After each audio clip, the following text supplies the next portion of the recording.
गोंदपुर गांव में आलोक अपनी पत्नी पूजा और 10 साल के बेटे अमर के साथ एक छोटे से मिट्टी के बने टूटे फूटे घर में रहता था। आलोक बहुत ही गरीब था। वो सारा दिन जंगल में जाकर लकड़ियां काटता था और उन्हें गांव में बेचकर अपना और अपने परिवार का गुजारा करता था। इन दिनों कड़ी गर्मी पड़ रही थी। गर्मी के कारण गोंदपुर गांव के हर निवासी का बुरा हाल हुए जा रहा था। एक दिन गर्मी के कारण आलोक के घर की एक दीवार कमजोर होने की वजह से टूटकर गिर जाती है। ये देखकर पूजा और आलोक बहुत दुखी हो जाते हैं, क्योंकि अब सारी धूप उनके घर में आने लगी थी, जिसके चलते पूजा, आलोक और अमर का घर में बैठना दुश्वार हो चुका था। एक दिन दोपहर में जी अब क्या करेंगे हम? हमारे घर की दीवार तो पूरी टूट चुकी है और पूरे घर में धूप आ रही है। हाँ पिताजी, घर में तो एक पल भी बैठा नहीं जा रहा। एक काम करते हैं, आज हम तीनों मिलकर ये दीवार फिर से बना लेते हैं। मिट्टी की दीवार कब तक बनाते रहेंगे हम? वो हर 2 महीने के अंदर गिर जाती है और हमारा ये घर भी कितना कमजोर हो चुका है। पता नहीं ये कब गिर जाए। तो क्या करें पूजा, दीवार तो बनानी ही होगी ना, वरना ऐसे गर्मी में कैसे रहेंगे हम? दिन में गर्मी, रात में गर्मी, ऐसे तो हम तीनों बीमार हो जाएंगे। पिताजी, मेरा दोस्त पीयूष है ना, उसके पिताजी ने घास का घर बनाया है और वो उसी में रहते हैं। यहाँ तक कि उन्होंने घास के तिनके से 4 घर बनाए हैं। एक घर में वो रहते हैं और बाकी के घर उन्होंने किराए से दे दिए हैं। घर के साथ साथ उनकी कमाई भी होती है। हम भी ऐसा कुछ करते हैं ना। और मैंने सुना है धूप में घास के ऊपर पानी डालने से वो घास एकदम ठंडी हो जाती है, जिसकी वजह से उस घास के घर के अंदर बहुत ठंडा लगता है।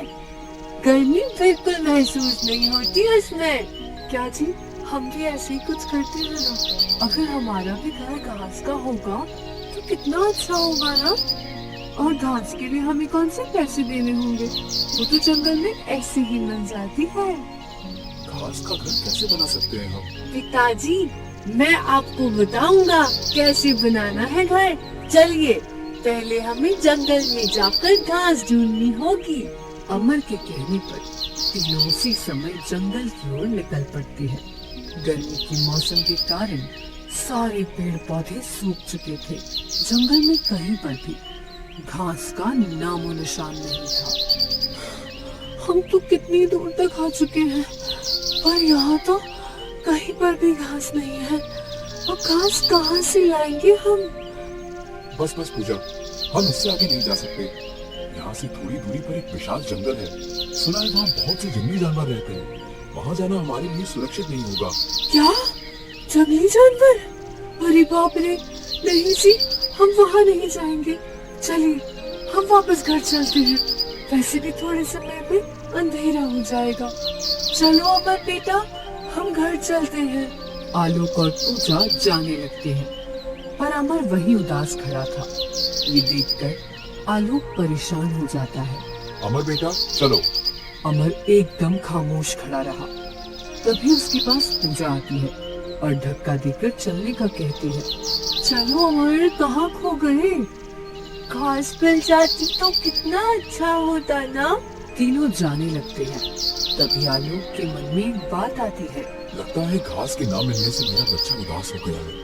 कितना दुखी लग रहा है ये। नहीं, मैं अपने बच्चे को दुखी नहीं देख सकता।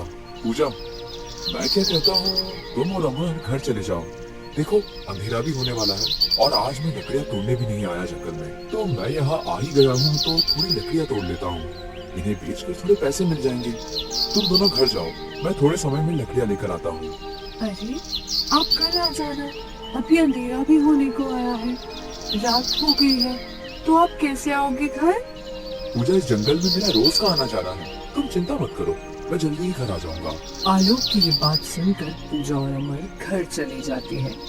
इधर आलोक जंगल के गहरे हिस्से में चलते जाता है। मुझे तुरंत ही कहीं से भी घास ढूंढकर घर जाना होगा। आलोक उस जंगल के हर हिस्से से बखूबी वाकिफ था। उसे पता था जंगल के किस हिस्से पर खतरा है और किस हिस्से में नहीं। फिर भी बेटे की खुशी की खातिर आलोक जंगल के सबसे खतरनाक इलाके में घुस जाता है, जहाँ कई सारे जंगली जानवर थे। आलोक उस जंगल में डर डर कर घूमता है, पर उसे वहाँ कहीं पर घास नहीं दिखाई देती। ये देखकर आलोक दुखी हो जाता है। इतनी दूर आने के बाद भी घास नहीं मिली। ये जंगल की सारी घास आखिर गायब कहाँ हो गई? एक घास तक नहीं है इस जंगल में। तभी एक जंगली हाथी आलोक के पीछे लग जाता है। आलोक उस हाथी को देखकर तेजी से जंगल की ओर दौड़ता जाता है। बाप रे, ये जंगली हाथी मेरे पीछे कैसे पड़ गया? अगर इसने मुझे पकड़ लिया तो मैं तो मारा जाऊंगा। कहाँ भागूं? आगे तो पूरा जंगल ही जंगल है। आलोक तेजी से भागता जाता है। तभी वो एक छोटे से घास की गट्ठी के अंदर गिर जाता है। घास में गिरते ही आलोक वहीं बेहोश हो जाता है। जब उसकी आंख खुलती है तो वो देखता है कि वो तो उसके घर के आंगन में उस घास के ऊपर पड़ा हुआ था और उसके पास पूजा और अमर दोनों खड़े उसे देख रहे थे। पूजा, भागो, वो हाथी आ जाएगा। हाथी आ जाएगा? ये क्या बोल रहे हो आप अपने घर में हो। आलोक उठकर चारों ओर देखता है तो वो अपने गांव, अपने घर के आंगन में था। ये देखकर आलोक का सर चकराने लगता है। ये कैसे हो सकता है? पूजा, मैं जंगल में था और एक जंगली हाथी मेरे पीछे पड़ा था। मैं तेजी से भागा और इस घास के, अरे ये घास यहाँ कैसे आ गई? ये तो जंगल में थी ना। पिताजी, आप यहाँ बेहोश पड़े थे और ये घास का गट्ठा आपके पास ही पड़ा हुआ था। ये कैसे संभव है? पूजा, मैं जंगल से यहाँ कैसे आ गया? मैंने तो इस घास को हाथ भी नहीं लगाया था। फिर मैं इस घास के साथ यहाँ कैसे? ये सब क्या हो रहा है? मेरी तो कुछ समझ में नहीं आ रहा है। थकान के कारण आपको कुछ समझा नहीं होगा और यहाँ आकर आप बेहोश हो गए होंगे और आपने ये सपना देखा होगा। चलिए अब अंदर हाथ मुंह धो लीजिए, थोड़ा अच्छा लगेगा आपको। पिताजी, इतनी सी घास से घर कैसे बनेगा? ये तो बहुत ही कम घास है। बेटा, अभी तुम्हारे पिताजी बहुत थके हुए हैं, इस बारे में बाद में बात करते हैं। चलो इस घास को अंदर लेकर चलो। तीनों अंदर चले जाते हैं और सो जाते हैं। देखते ही देखते सवेरा हो जाता है। तीनों जब अपने घर में देखते हैं तो वो छोटी सी घास पूरा घर भर कर घास हो गई थी। घर भर कर घास देखकर तीनों के होश उड़ जाते हैं। पूजा, ये इतनी सारी घास, ये कैसे? तभी उस घास से आवाज आती है, आलोक, इतना परेशान होने की जरूरत नहीं है। मैं ये जादुई घास हूँ। अब इस घास से अपने लिए कई सारे घर बना लूं, क्योंकि मैं कभी खत्म नहीं होने वाली, ना कभी मर जाने वाली हूँ। उस जंगल में उस जंगली हाथी से मैंने ही तुम्हें बचाया था। मैं कई बरसों से उस जंगल में पड़ी थी। कोई मुझे नहीं खा रहा था, ना मुझे कोई अपने साथ ले जा रहा था।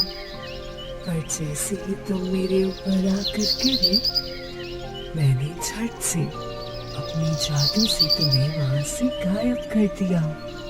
क्या? तुमने मुझे उस जंगली हाथी से बचाया था और तुम्हें यहाँ ले आई। ये बात सुनकर तीनों के होश उड़ जाते हैं। तभी वो तीनों मिलकर उस घास के 4 बड़े-बड़े आलीशान घर बना लेते हैं। उस घास के घरों को देखकर गांव वाले हक्का बक्का रह जाते हैं। पिताजी, ये जादुई घास तो सच में बहुत कमाल की है। देखिए, हमारी तो 4-4 घर हो चुके हैं और ये घर कितने खूबसूरत दिख रहे हैं। अरे आलोक भाई, ये क्या? घास के घर? वाह वाह, ये घर तो कितने खूबसूरत लग रहे हैं। देखो जी, ये घास के घर कितने अच्छे हैं। और आपने वो कालू भाई का छोटा सा घर किराए से ले रखा है। न हवा आती है उसमें, न ठंडा लगता है। ऐसे लगता है जैसे किसी गुफा में आकर बैठ गए हों। अरे इन्हें कहते हैं घर। देखिए घास के बने होने के बाद भी ये घर कितने चमक रहे हैं। ये घर कैसे बनाया आपने आलोक भाई? रमेश भाई, बहुत मेहनत लगी है इस घर को बनाने में।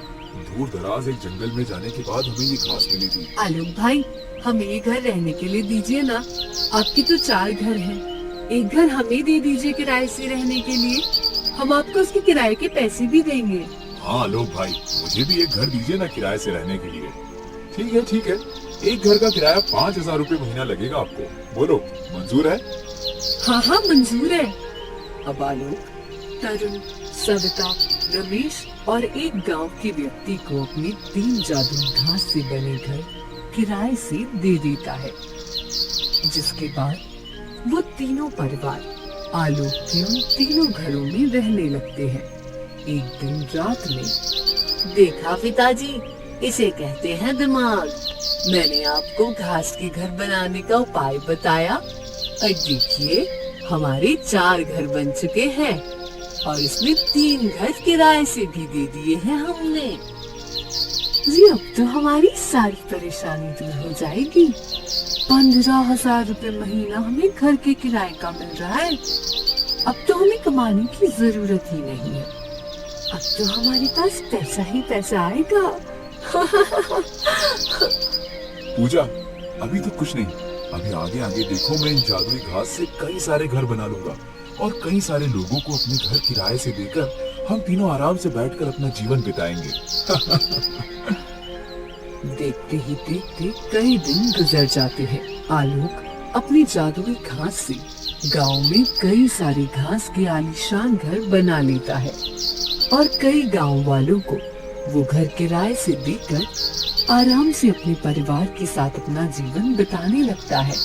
बारिश, तूफान, आंधी से उन जादुई घास के घरों को कोई फर्क नहीं पड़ता था, क्योंकि वे घर एक जादुई घास के बने थे। यही चमत्कार देखकर सब गांव वाले हैरान थे। अब कुछ ही महीनों में आलोक उस गांव का सबसे अमीर आदमी बन जाता है, जिसके बाद आलोक, पूजा और अमर तीनों अपने हर ऐशो आराम और सपने को पूरा करने लगते हैं।